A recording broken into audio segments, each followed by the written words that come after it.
All right, thanks for joining us. I'm here again on Tuesdays, live this time with you on Digga Tuesdays with Renee, that's me, and I'm very happy to be here on ConnecTra Society's live page. We're going to be talking about some nutrition topics today, as well as doing another food demo. So I'm a registered dietitian, and I will be also sharing with you some research and some nutrition information that I've done on the topic of anti-aging and nutrition. And it is important because a lot of our population is aging right now. The baby boomers are also in a time where they are experiencing a lot of these symptoms, and we want to address them. Also, my mother is also in that population, and it also does affect a lot of my friends and family. This is a topic that's actually going to be fun because we're actually talking about some beauty tips. This is geared towards women, but men also can tune in, and it also talks about some healthy food and options that you can add into your diet to help slow the process, okay, and makes us healthier and happier. So as I said, I'm Renee, and I have a master's in clinical nutrition, and I'm also a registered dietitian and a chef. And I have a company called True Nosh. If you want to check that out, that would be great. If you have any questions after the presentation that you think about, you can email me info@truenosh.com. So today we're talking about why we're talking about this subject. It is very important because so many people spend so much money on products that target this population, and there's so many things out there that are questionable, and people are not really understanding why people are taking sort of different supplements and eating certain foods. And there's just so much information out there. Even doctors are overwhelmed by so many products. And it really is hard to know when there's so many products out there which ones actually work. So here I am talking about certain things that you can do to prevent the uncertainty and to help you educate yourself when you go out and buy certain foods and certain supplements.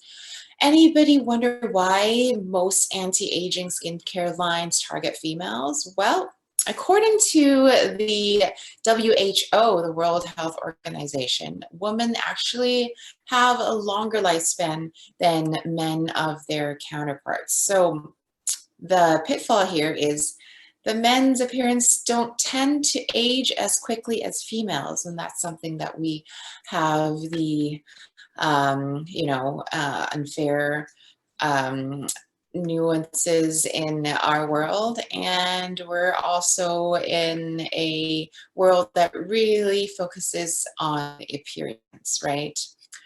So for female, it actually does affect other aspects of their lives too. And it also has mental and emotional aspects because it does impact emotionally, because women don't feel as visible after they turn the age of 51. And this is according to a study done in 2004. And the same study says that 75% women feel ignored by men, and they feel that they've been left on the shelf. So a lot of times we need to understand that not only aging doesn't only affect the physical appearance, but also affects the mental and emotional appearance as well. So we have to be mindful of talking about aging when we talk about it with other people, and be mindful that we can do things to slow it down, like exercise, drinking enough water, eating good and healthy foods, and cooking at home.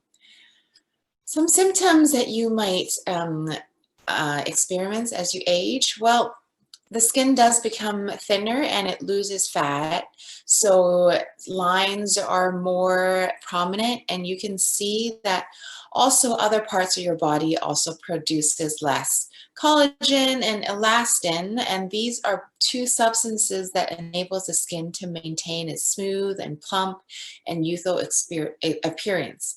So these signs can be seen on the skin and therefore can seem to have an appearance for you to look less strong, because also as you age, cartilage also weakens too.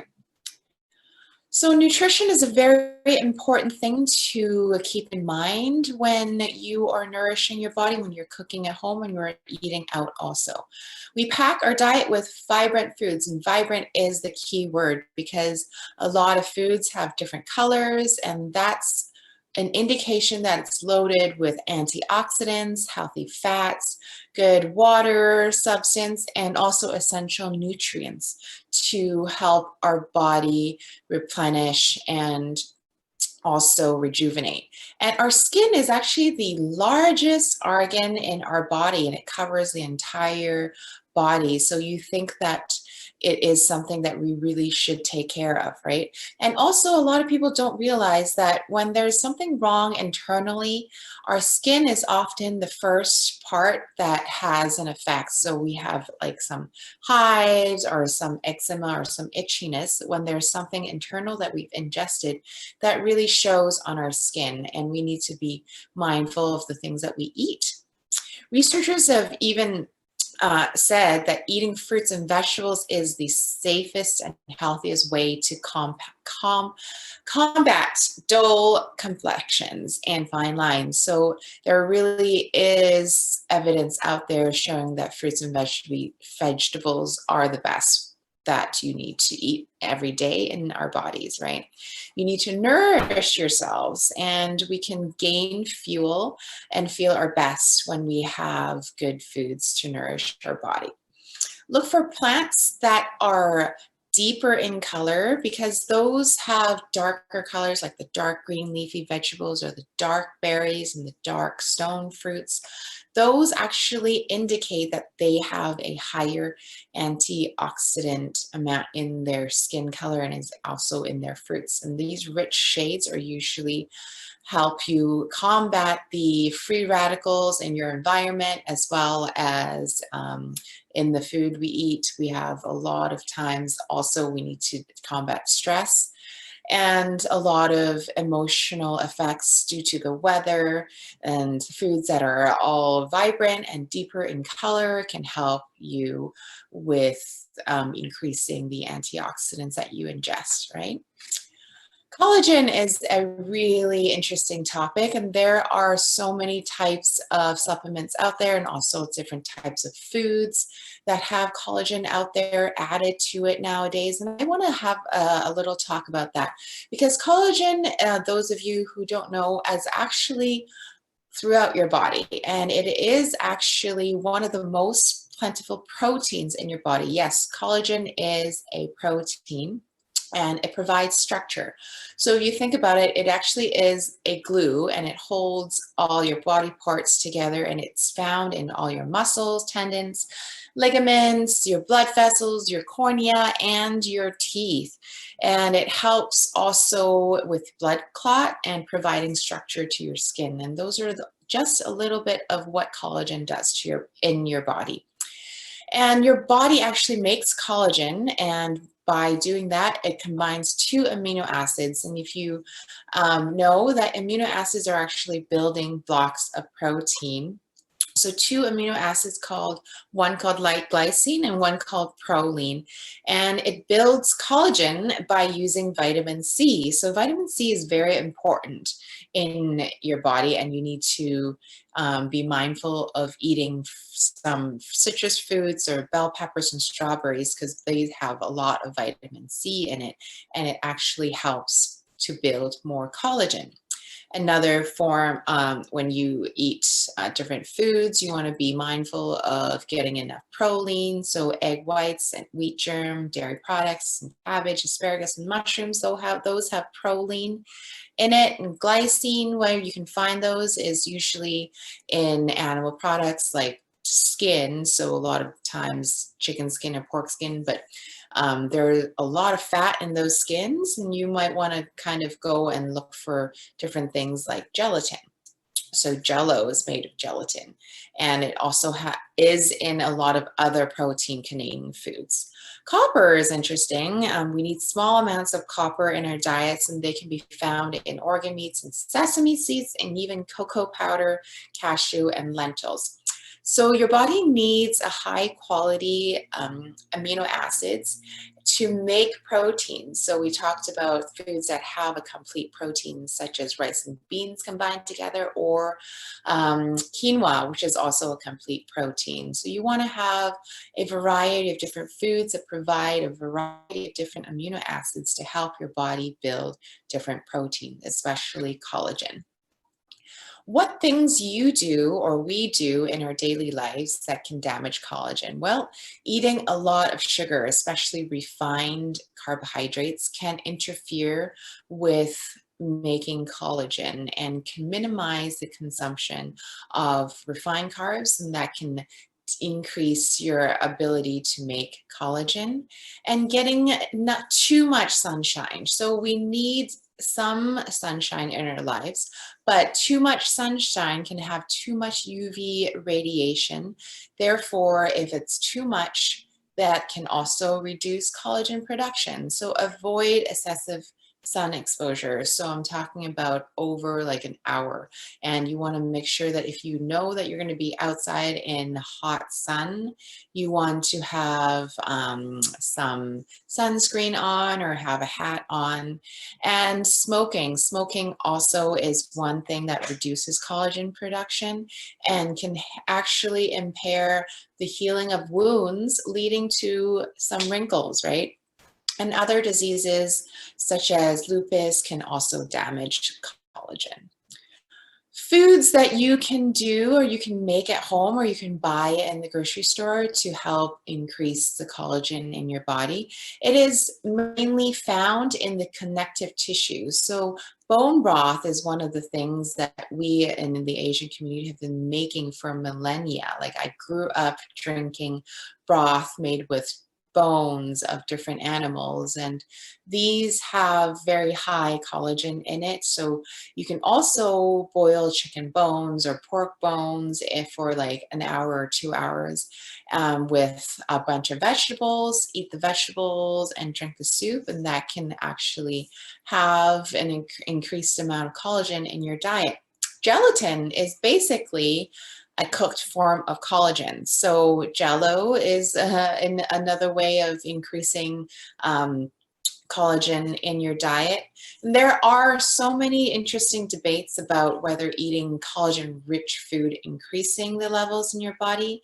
Well, the thing is, whenever you eat anything that has protein in it, you actually break it down in your digestive system into amino acids anyways.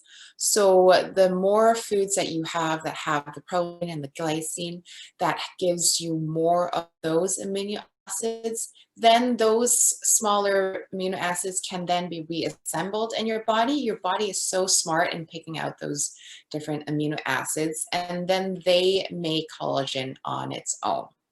Okay, and another one that I've grew up eating is snow fungus, and a lot of my Western friends have no idea what this is, and I'm actually going to be making a soup out of that later for you. And it's been known as snow fungus, but another name for it is called tremella mushrooms, and it's known in the Chinese medicine world to be very nourishing. But in the Western world, it's known to have high in vitamin Ds and also high in antioxidants and anti-inflammatory agents.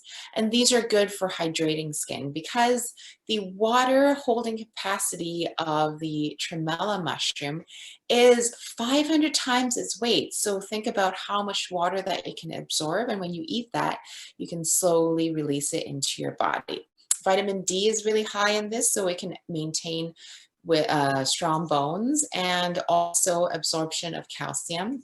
And it's also essential to our immune system to keep us healthy, our brains healthy, and to help ward off pathogens, right? We talked about that last week with the immunity session, so I urge you to go and review that session if you have some time. And it also helps you regulate cell growth, so it protects against a lot of different diseases such as cancer. Good foods, leafy greens. I can't urge you enough to increase leafy greens in your diet because they're high in vitamin C, which is needed to produce collagen. Vitamin A is also high in that. It promotes strong and shiny hair.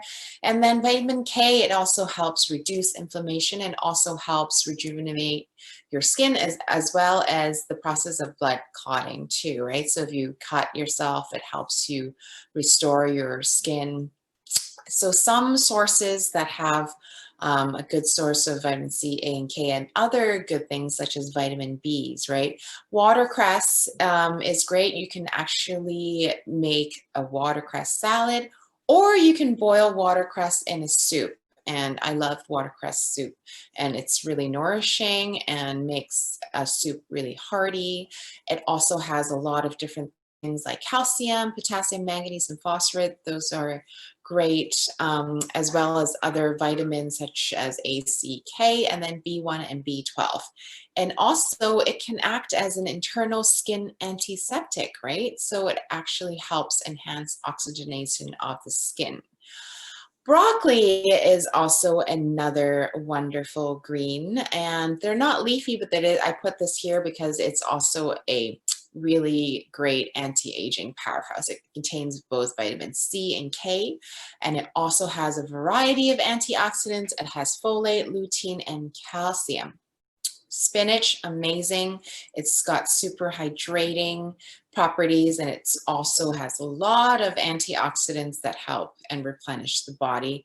It helps ward off the free radicals, has all the amazing vitamin A, C, E, and K, as well as magnesium. It actually also has plant-based heme iron, which is important, and lutein. So vitamin C is in spinach, but it needs more in order to absorb the iron in our body. So you want to eat spinach with your citrus foods. So when you're making a salad, add some slices of oranges to increase your vitamin C. Or also kiwi is a great source of vitamin C as well.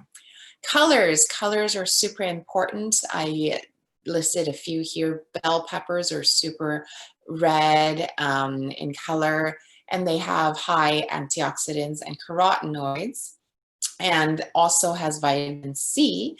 Carotenoids, if you don't know, is actually a plant pigment. It is bright yellow or red or orange, and it protects the skin from sun damage and pollution, and also toxins in the environment. Berries are really beautiful in color. They're usually dark blue and dark purples, also bright red. And these have an antioxidant called anthocyanin, okay? And this is great because it protects the skin from damage to the sun, also stress in your life, and pollution, moderating the inflammatory response. And with the decrease in inflammation, you actually prevent collagen loss. Pomegranate seeds, you can buy pomegranate juice. You can actually buy pomegranate seeds in tubs now, and they are super high in vitamin C, also super high in antioxidants. You can add these seeds in a quinoa salad, add some nuts, add some spinach, and you have a really beautiful lunch. And then papaya. Papaya is a wonderful tropical food, but it's readily available. And their seeds can actually be blended and made into a dressing. And I've seen that when I visited Hawaii. And they have so many different types of antioxidants, vitamin and minerals to help improve the skin's elasticity and fight free radicals because of the antioxidant power. And they also have a bunch of vitamins and minerals. And it has an enzyme called papain. And usually people use this to tenderize meat, but it is also known as an anti-inflammatory agent. And you can see in a lot of exfoliating skin products, they have that enzyme in there to make sure that they have a good anti-inflammatory agent in the skincare product. As well as seeds and nuts. So seeds and nuts have vitamin E, and it is something that repairs your skin and keeps the moisture in your skin and also protects you from UV rays. Walnuts have super anti-inflammatory omega-3 fatty acids, can strengthen the skin membranes, protect against sun damage, and gives you a nice natural oil barrier. Also, when you eat nuts and skin, make sure that there is nuts and seeds, make sure you have the skin involved, because 50% of the antioxidants are actually in the skin. And also it's got a lot of fiber and vitamin B's in the skin too. So you want to make sure when you eat the nuts and seeds, there's skin attached. Avocado is great because it's got all your vitamins and really high in potassium actually, and really great with your essential fatty acids, and therefore it can promote smooth skin. And then also the vitamin A in it can help you shed some dead skin, leaving you with some nice glowing and gorgeous skin. And then again, another great root vegetable is your sweet potatoes. And because it has the orange color, it's got beta carotene, which is then converted into vitamin A. And vitamin A can help restore the skin's elasticity and promote skin cell turnover and help you preserve your skin and help it stay youthful looking. Vitamins C and E are a very good source in your sweet potatoes. Also helps you protect your skin with free radicals and gives you a great complexion.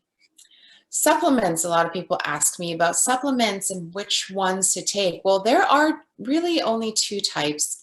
One is the hydrolyzed collagen, and then the other is gelatin. So as I said earlier, gelatin is created when you cook collagen, and those two types of supplements have already been broken down from a large protein into smaller peptides. So smaller peptides are actually smaller chains of amino acids, and they are easily absorbed. And some studies, but there are not many studies currently yet on collagen supplements, but there are a few that I've listed here that have shown to help with building muscles, and men can take collagen to increase their muscle mass. Also women too, because as we age, we decrease muscle mass, and when we need to increase our lean body mass, we need to make sure that we have the correct foods also, as well as the correct amount of exercise.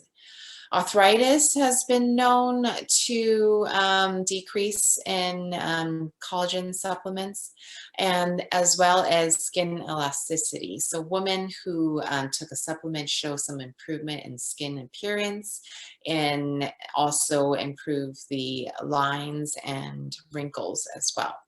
So if you buy a collagen supplement, it's usually in a powder form, and sometimes supplements can gel in the food, but these powders actually are easily incorporated into your food, such as blending into a smoothie or adding to soup, because it doesn't really gel and cause so much thickening of your food product.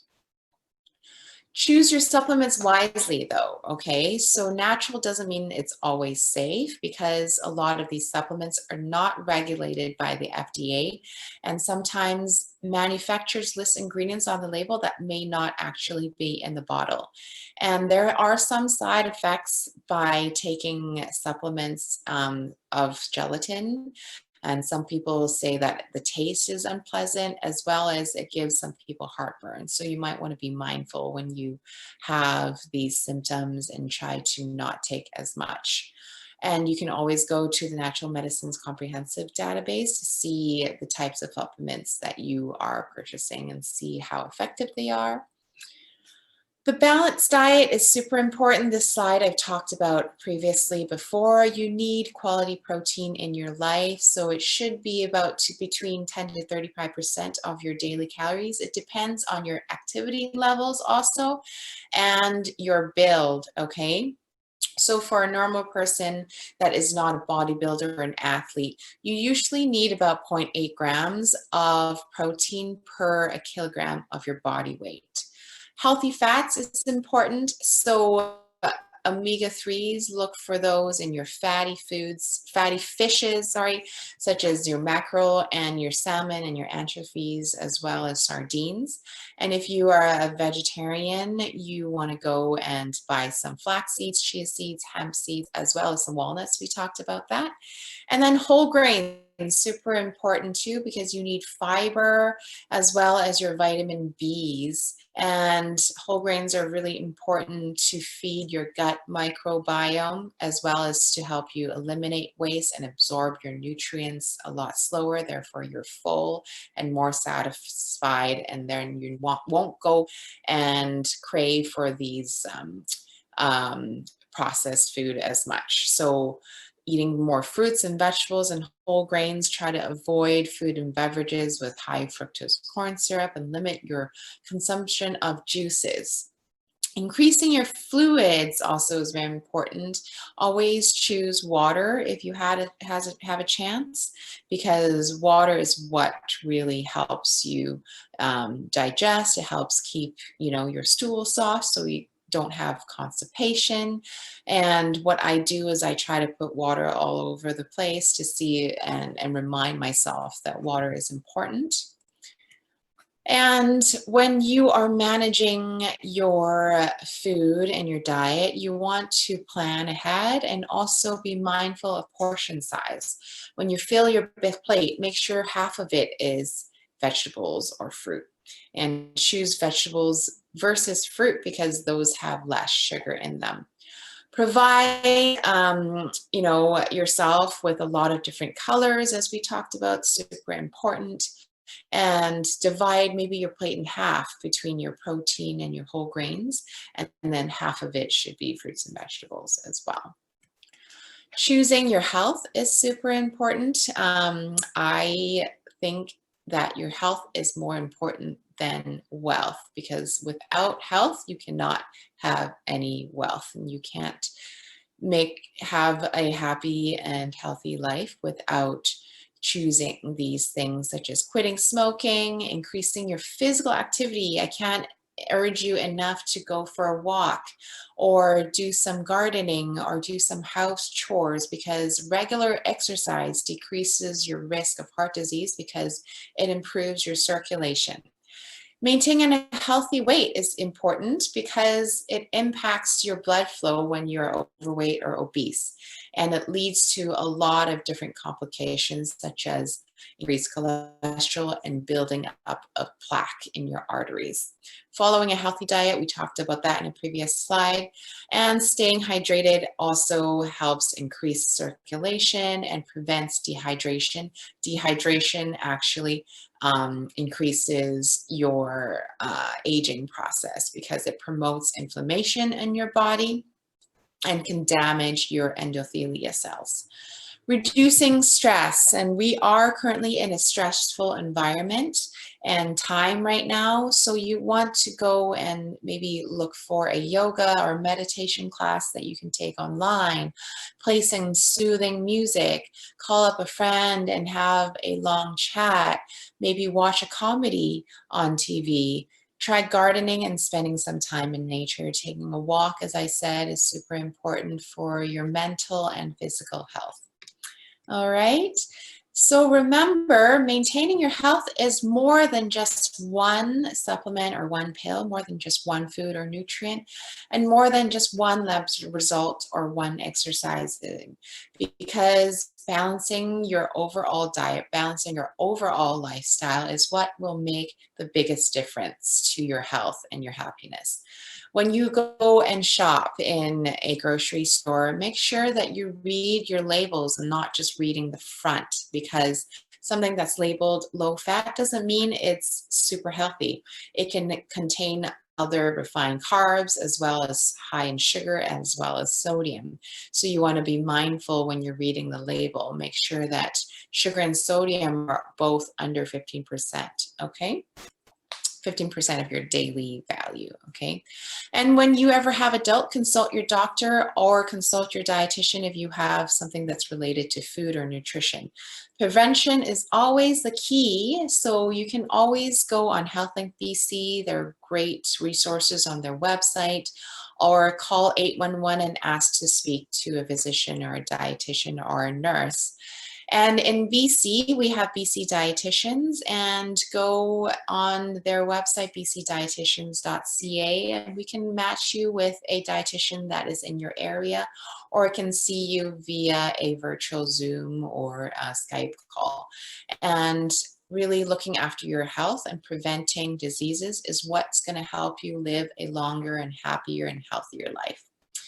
Okay, so that's my presentation today. We're going to go back into our kitchen and we're going to cook up some healthy and hearty foods today. So I actually chose 2 soup recipes today, and I want to share with you.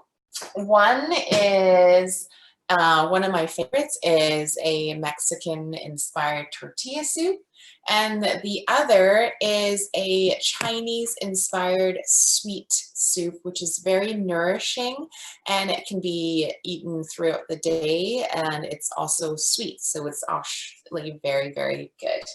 Okay, so let's start with the Chinese one because it takes a little bit more time.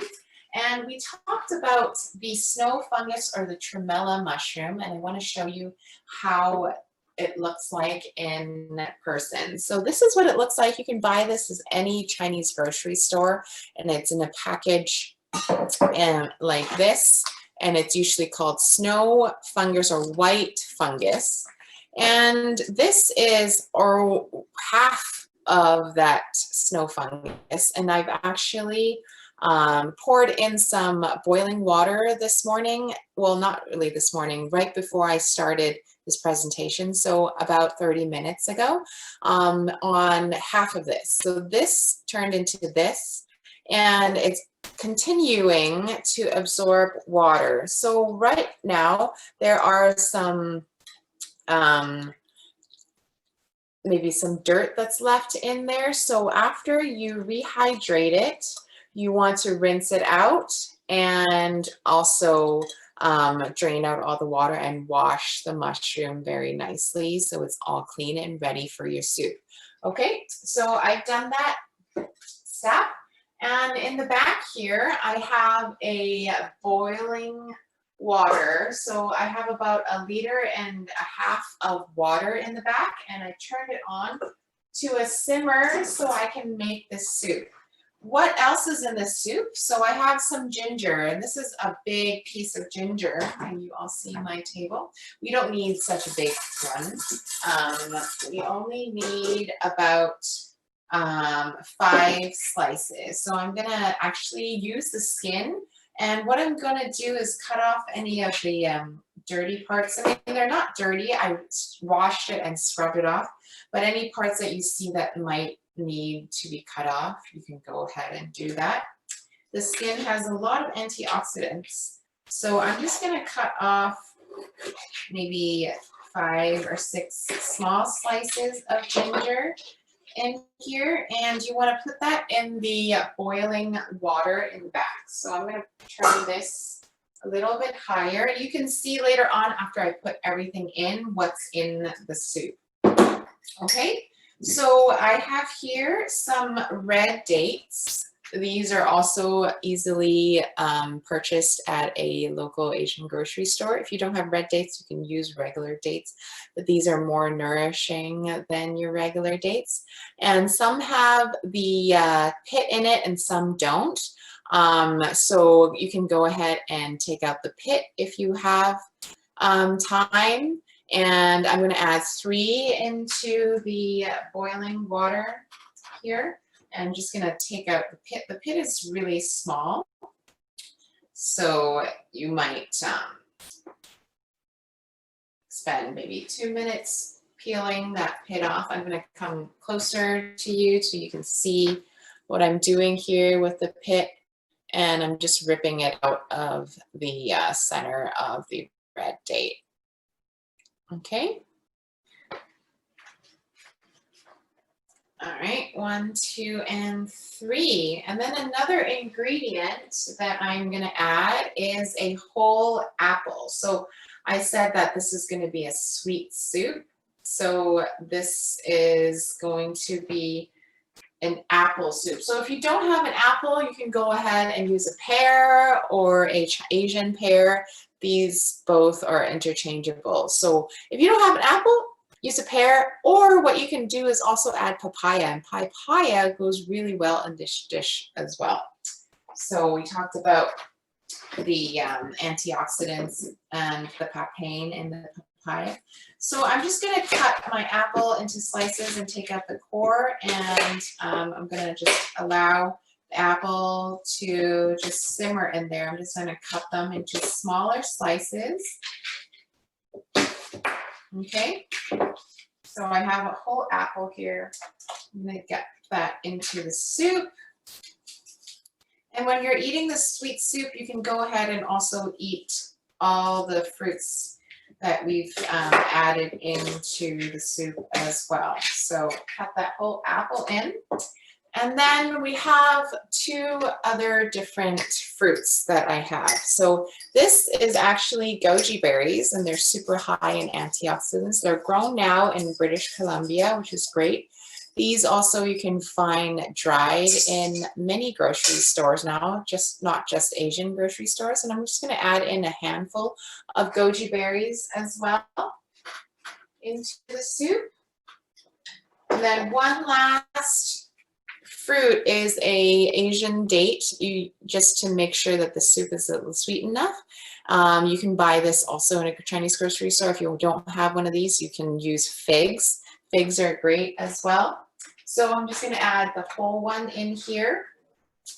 And then the snow fungus, I'm going to just rinse it out one more time just to make sure that all that dirt is rinsed out.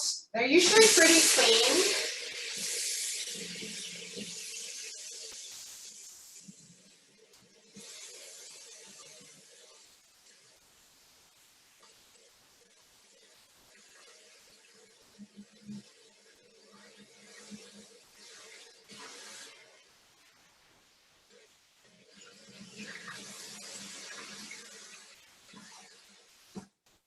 So it's a beautiful white color now. The stem I'm going to keep on because it's just going to be a soup and it doesn't really matter. But if you're going to serve it as a dessert, it just doesn't look as pretty keeping the stem. Okay. And this can be kept in the fridge. I meant the dried ones can be kept out in your pantry. It doesn't matter. But if you're rehydrated, it can be kept in your fridge for a few days. But I like to make the soup right away, so I'm going to add it in here. And you'll notice as you boil the soup, it gets thicker and thicker because of the snow fungus actually melting in the soup. So I'm going to turn that into a higher heat.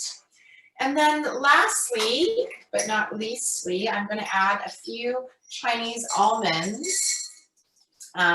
These are a mixture of southern and western, northern almonds, and they are really flavorful. So I'm going to give it a rinse, and then I'm just going to add these into the soup. If you don't have Chinese almonds, you can add regular almonds.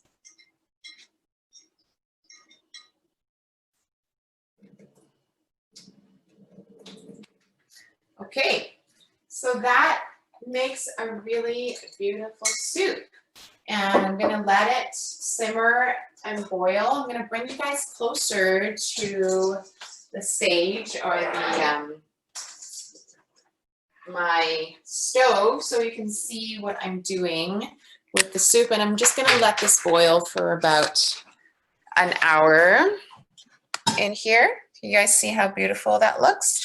And I'm just going to turn it up to high and allow the soup to boil on its own. Okay, and that is it for our first soup, and we're going to let that boil while we make the second soup. I chose soups because it's getting cold, and I like to usually sometimes just drink soup for dinner and maybe toast some bread or a nice tortilla to go with it. Okay, so after we finish the Asian sweet soup, that can be our dessert soup, and then this can be our main meal. We have some pepper. So we don't have red pepper to it, but yellow pepper also has super high in antioxidants. We have a little onion here. I have an avocado, a pretty ripe one. And then I have my own tomato carrot compote. If you don't have a tomato compote, you can actually use tomato paste and blend it with some carrots to increase your vitamin A in your foods and also bring down some of the acidity in the tomatoes.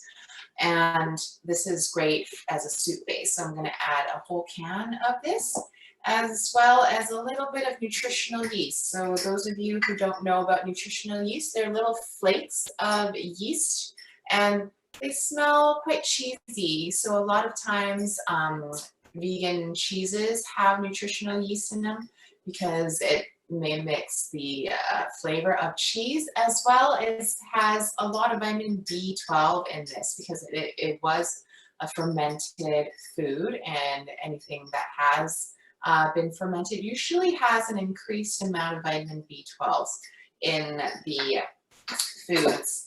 And what I have, because we're doing tortilla chips, I have a little bit of low sodium chips, tortilla chips here, and they're gluten-free. And then I have some chili powder. So this one has chili lime in it. If you don't have a chili lime powder, just add some paprika and then add a squeeze of lemon juice or lime juice to your soup. Either one works. What I'm going to do first is I'm going to dice the onions into just small, rough chopped slices, and then I'm going to first turn up my pot for my tortilla soup onto high, medium, not high, and then we're going to saute the onions really quickly to make a nice translucent appearance, and a little bit of brown to give it a little bit of a toasty flavor. Just peeling this onion quickly.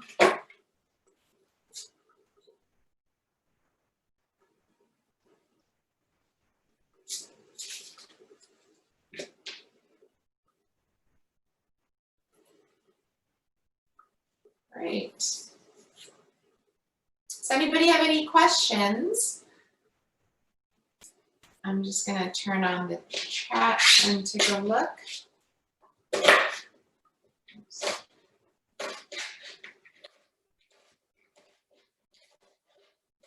So I just rough chopped some onions here, adding some grapeseed oil. Whatever type of cooking oil you have at home is fine.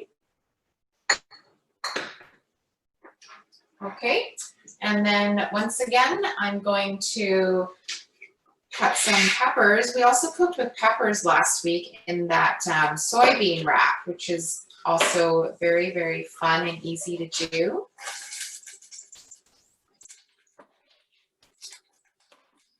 Okay, so I'm going to cut my yellow peppers into small chunks. Oops. There's a little bit of water in my pot, so be mindful of that. Okay, so now it's time to add the onions. Okay, I'm going to turn that down a little bit lower. And then I'm going to bring you guys to take a look at my pan with the onions as we cook. Okay, so the onions are sauteing.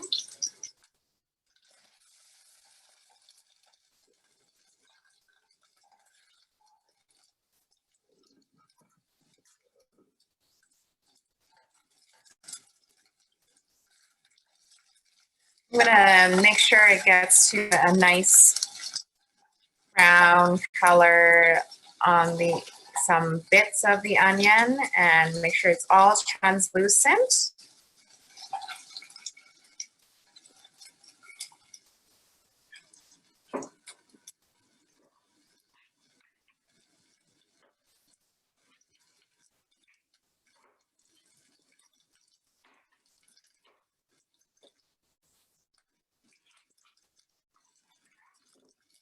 Then I'm gonna add in the yellow peppers.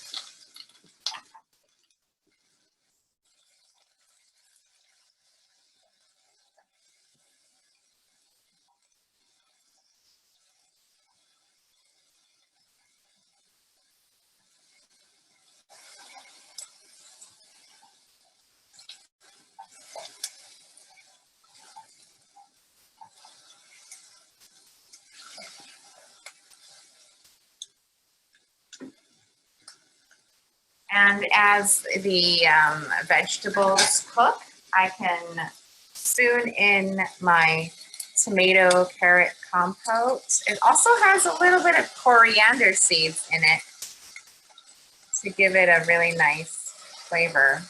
So this soup can feed 2 to 3 people as an appetizer.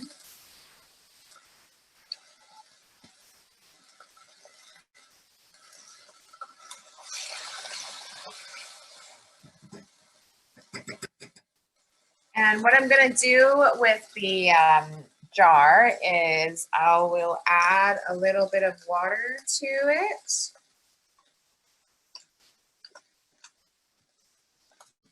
And put the cap on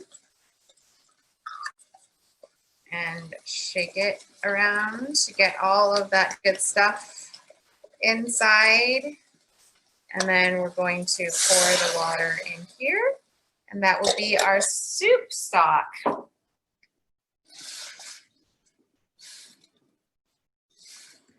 And the tomato paste already has some salt and pepper in it, so I'm not going to add any extra in here. We have our nutritional yeast. I'm going to add 2 big spoonfuls because I love the cheesiness of the nutritional yeast.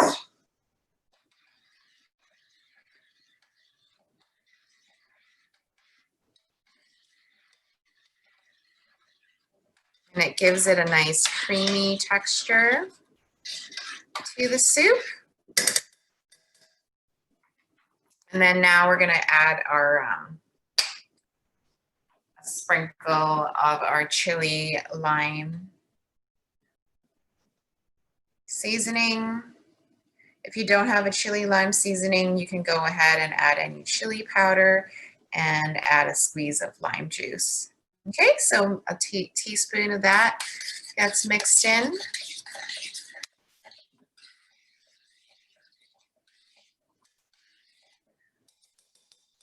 And then I'm going to let it come to a nice boil.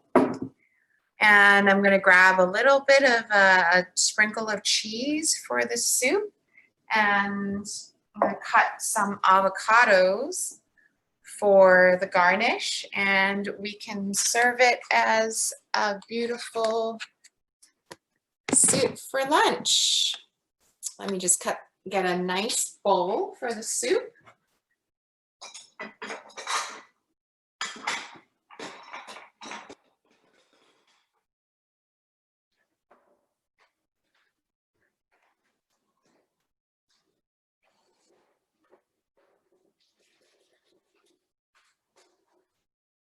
Because we added some nutritional yeast, we don't need to add so much cheese to the soup because there's already a lot of flavor. Okay, so it's done boiling and I'm ready to take it off the stove.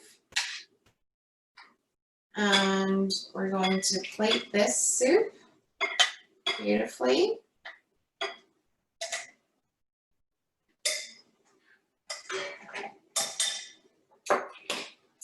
With a little bit of avocado.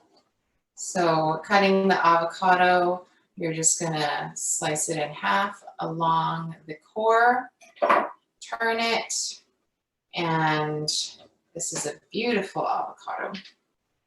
I'm just gonna slice it.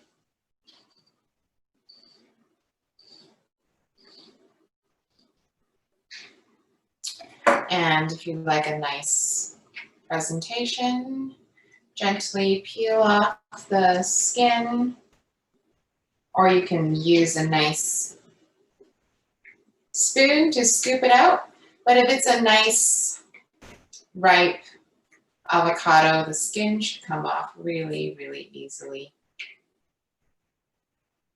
Okay, so I'm just going to use about 1/4 of an avocado for the soup.